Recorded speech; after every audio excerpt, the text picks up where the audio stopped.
Welcome to the Northern Premier League goal show for Saturday the 14th of March. A limited programme of games on this weekend, but we start at Mariners Park as South Shields welcomed FC United, the top two teams in the Premier Division, watched by a crowd of 3,274. There was an early chance for Nathan Lowe, who struck the post. But the hosts would take the lead in the first half. Jason Gilchrist converting from 6 yards out.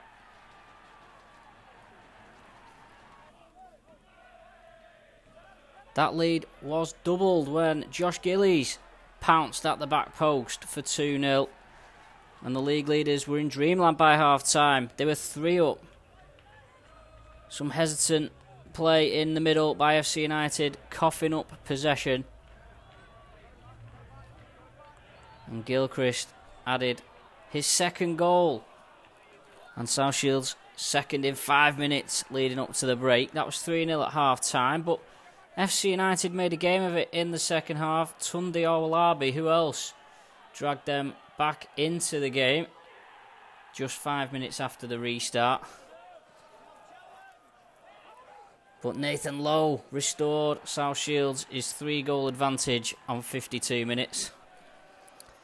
Owolabi would get a second to make it 4-2.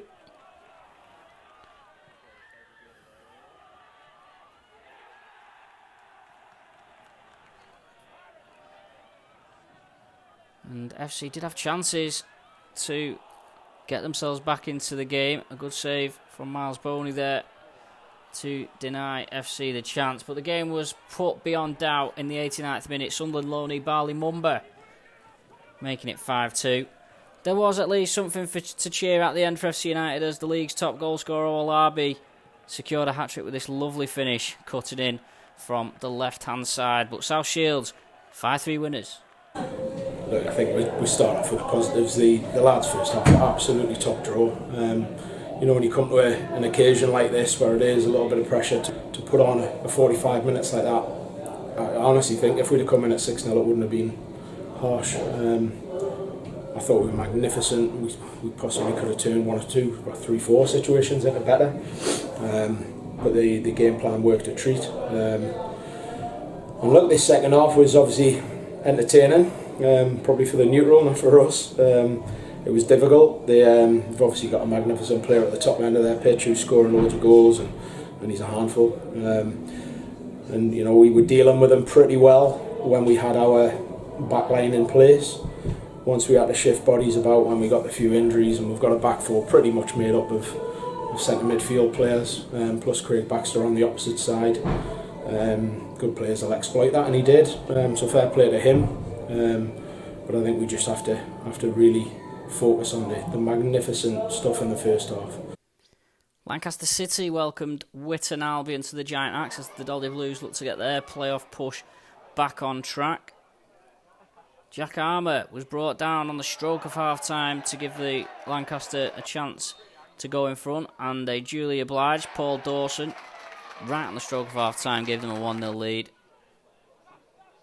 But Whitton rescued a point, 72nd minute. James Foley with a goal. Slightly better than the celebration. Whitby Town were the visitors to Radcliffe, and Radcliffe got off to a great start. Cole Hall pouncing on this free kick save, and they made it 2 goals in quick succession as Joe Cummins gave them a 2-0 lead at the break. But Whitby hit back to rescue a point. Jassim Sukar crashing one in off the underside of the bar, and then Paul Blackett equalised with a penalty. Blackett had a chance to win it late on, but well saved. Lee Fowler was a bit disappointed. Yeah, it's the same again. Second half, 3 minutes into the second half, you can see the goal. Told them to play the conditions of the pitch. It's not going to be much football played on the pitches the way I are at the minute. So, as I said to the lads after the game, you're so close, but you've got to manage the game better, and let's get it right. I'm not one to have a go at referees. I don't want my players to have a go at referees, but it wasn't a penalty. It wasn't a penalty. We finished the game 2-1. It's as simple as that. Baseford United slipped to their 3rd successive home defeat, this time at the hands of Scarborough. James Walshaw's goal was enough for the Sea Dogs on 24 minutes. That's Walshaw's 26th goal of the season.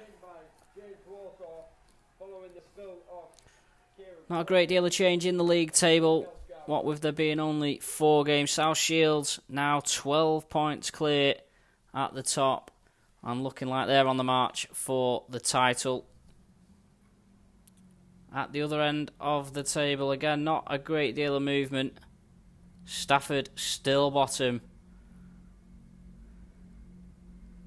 Radcliffe's point edges them a bit further away from the drop zone. There was a bit more action in the BetVictor Northern Premier South East Division. Tyler Blake scored a hat-trick as Carlton Town were 4-0 winners at home to Glossop North End. Worksop Town were 2-0 winners at Chase Town. Frickler Athletic and Kidsgrove Athletic battled out a goalless draw. Lincoln United, in a week where their future was secured, were beaten 2-0 at home by league leaders Leek Town. Loughborough Dynamo scored 2 late goals to beat Ilkeston Town 3-1. Belper Town were 2-0 winners at Newcastle Town. Stamford hit 5 past Spalding United. Stocksbridge Park Steels drew 1-1 with Cleethorpes Town, while Market Drayton Town won the Battle of the Basement Boys 4-0 at Wisbeach Town. All 4 of those goals coming in the first 34 minutes of that game. At the top of the table then, it's Leek, who maintain their 2-point advantage over Stamford. It's surely a two-way battle for the title between those two now. Carlton Town back in the playoff places as well, following their big win. At the bottom, Wisbeach's home defeat to Market Drayton means they return to the foot of the table. That was Market Drayton's 6th win of the campaign.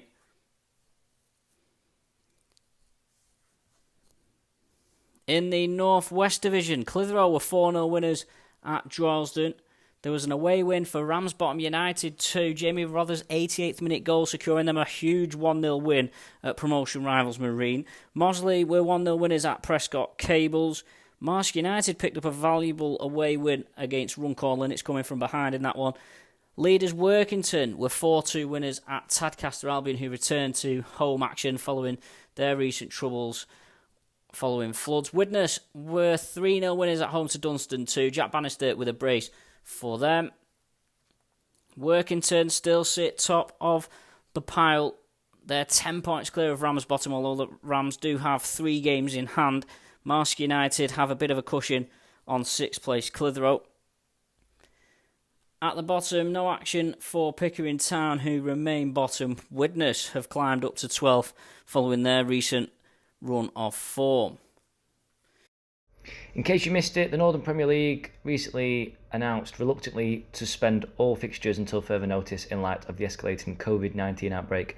Make sure to follow us on social media and keep up to date on all the latest on BetVictorNorthernPremier.co.uk, and we'll hopefully see you again soon.